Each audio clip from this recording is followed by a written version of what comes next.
Nah, oke, kembali lagi di MF Sport dan kali ini saya ada informasi yang sangat menarik sekali untuk kita bahas bersama. Pemirsa, kira-kira seperti apa perjalanan timnas Indonesia ke depan.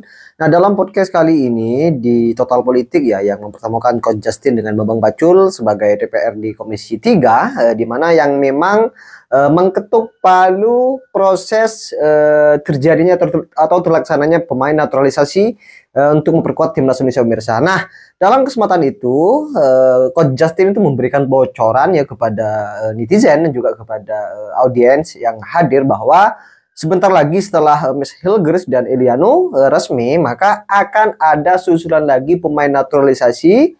Di antaranya di sini yang disinggung oleh Coach Justin yaitu adalah Kevin Dix, pemirsa, dan juga siapa saya sudah lupa namanya. Intinya yang terpenting ini kan adalah Kevin Dix, pemain yang sudah secara pengalaman itu tidak diragukan lagi, pemirsa.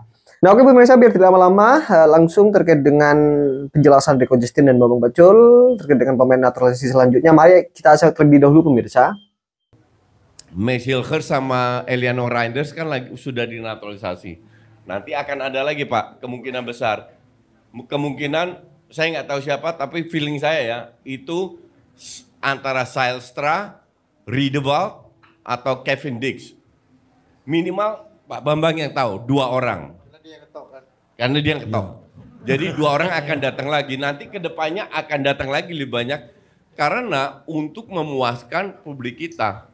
Nah, pertanyaan kedua kan adalah sampai kapan ini mau dilakukan? Which is pertanyaan yang sangat logis.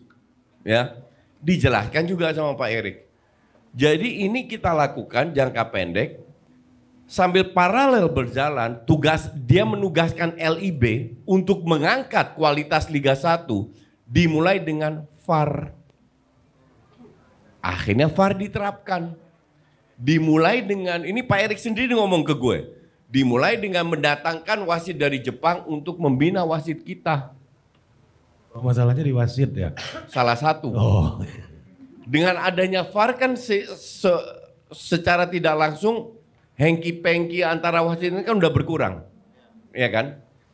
Wasitnya juga ditingkatkan, didatangkan pelatih untuk cewek. Jadi sudah berjalan. Yang belum berjalan dan akan gue tagih ke Pak Erik adalah pembinaan sebelum Pak Bambang Pacul sudah kita bahas tadi. Kita tunggu, tapi kita juga realistis. Tangan badan dan kaki Pak Erik ini kan cuma 2, nggak bisa semuanya. Kita tunggu 1, 2, mungkin 3 tahun, baru kita tagih. Gimana dengan pembinaan?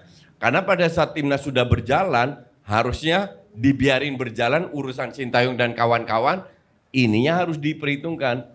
Gue sempat interview Ratu Tisha. Menurut Ratu Tisha sudah pelan-pelan dilakukan, tapi sifatnya masih regional, belum nasional. That's okay, at least ada start. Jadi untuk gue, suka nggak suka, apa yang dilakukan PSSI udah sebagian besar benar. Gue baru pulang dari Belanda kan, nonton final di Berlin kan. Terus gue 4 hari liburan ketemu teman-teman, mama saya masih tinggal di Belanda, ketemu keluarga banyak lah di Belanda.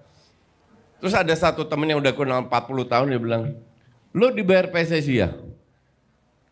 Maksudnya apa? Kok lu tanya gue dibayar? Enggak, gue gak dibayar PSSI. Karena lu gak pernah kritik PSSI lagi. Apa yang gue harus kritik kalau yang dilakukan sama PSSI sesuai dengan visi gue? Jadi bukan gue gak mau kritik. Di forum gue bilang sama Pak Erik loh. Pak, sekarang saya dukung Bapak. Bapak bikin kesalahan, saya yang pertama kritik Bapak. Di forum gue bilang begitu. Dan beliau, saya terbuka atas masukan dan lain-lain. Coach, banyak yang di penggemar-penggemar bola itu selalu berusaha memisahkan bola dan politik. Tapi kenapa lu bicara soal bola ini kalau bisa benar kalau RI satunya komit gitu, hanya presiden yang bisa menyelamatkan bola Indonesia. Ini kan upaya lu sepertinya orang menangkap ada upaya untuk mencampur adukan bola dan politik. Seperti apa sih sebenarnya? Ya gini, itu gue katakan di programnya Mamat keliling di Has Entertainment, gue bilang itu sekitar setahun sebelum Pak Erik ditunjuk. Gue bilang yang bisa menyelamatkan sepak bola Indonesia itu RI 1. Siapa ketuanya? Nggak mungkin RI 1 dong. Yaitu Menteri BUMN. Kalian bisa cek, videonya masih ada. Menteri BUMN. Kenapa Menteri BUMN? Karena BUMN itu punya CSR. Gue ambil contoh tahun 90-an di Jepang pada saat Liga Jepang mulai. Klub Jepang itu yang punya perusahaan semua. Salah satu Panasonic punya, Sony punya. Dan di kita klub ini kan udah ada. Tinggal dukungan duit belum ada. Bisa digunakan. Dan gue tahu shares-nya contoh Bank Mandiri. Itu ratusan M. Sepak bola cuma butuh 25 M udah jalan. Kasarnya begitulah. Itulah kenapa gue bilang Menteri BUMN tapi atas utusan dari RI 1. Kenapa gue ke arah sana? Karena sepak bola kita dalam tahap berkembang. Tidak bisa disamakan dengan sepak bola Eropa yang sudah established. Makanya gue tanya. Kalian kenal nggak ketua PSSI-nya Italia? Ketua PSSI-nya Austria? Prancis? Jerman? Gue juga nggak kenal. Kenapa gue nggak kenal? Karena sistemnya sudah established. Ketua itu cuma simbol. Di kita, ketua PSSI lebih ngetop dari menteri bos. Siapa nggak kenal ketua PSSI? Bener nggak Pak? Siapa yang nggak kenal ketua PSSI? Menteri urusan wanita, teman nggak ngerti gue siapa. Apalagi ketua PSSI perangkap menteri pula kan Gus. Apalagi ketua PSSI nggak. Tapi ketua Komisi 3 lu tahu kan? Oh tahu. Yang ketok palu naturalisasi sih tahu. Nanti kalau gue ketemu Justin Hubner, ketemu siapa lo tahu yang ketok palu lu siapa? Gue kenal orangnya. Gitu. Jadi artinya, gue bahas apa tadi? Komitmen. Ya harus punya sumber dana dukungan RI 1. Ya, itu harus digabungkan pada saat ini. Tapi intervensi dari pemerintah harus mengikuti koridor FIFA. Kalau enggak kita di-ban. Jadi harus ada pemilihan, ada ketua, sekjen, dan itu yang dilakukan sekarang. Lagian untuk gue agak aneh, klub pakai stadion punya siapa? Pemerintah. Pakai security, polisi punya siapa? Pemerintah. Jalanan deh punya siapa? Pemerintah. Kok pemerintah nggak boleh ikut campur? Kan gitu.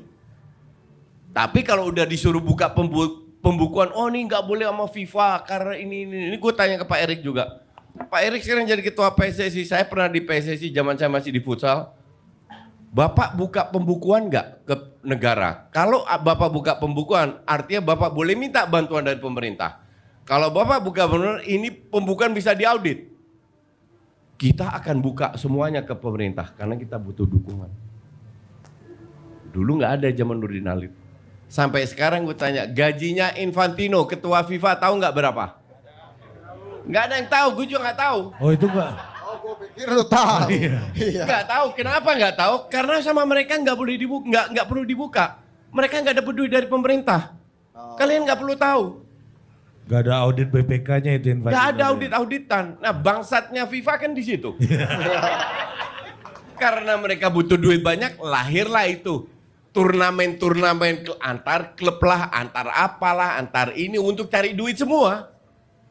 Itulah kenapa gue dukung ESL, gue anti FIFA dan UEFA. Karena mereka memperlakukan pemain bola sudah kayak budak modern.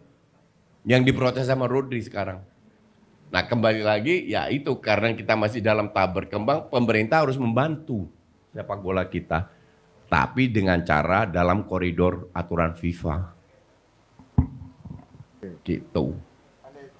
Naturalisasi semacam penipuan terhadap sensasi itu. Dan kalau misalnya ada naturalisasi tentu ya ada sesuatu yang tidak fit and proper dengan prinsip-prinsip patriotisme itu.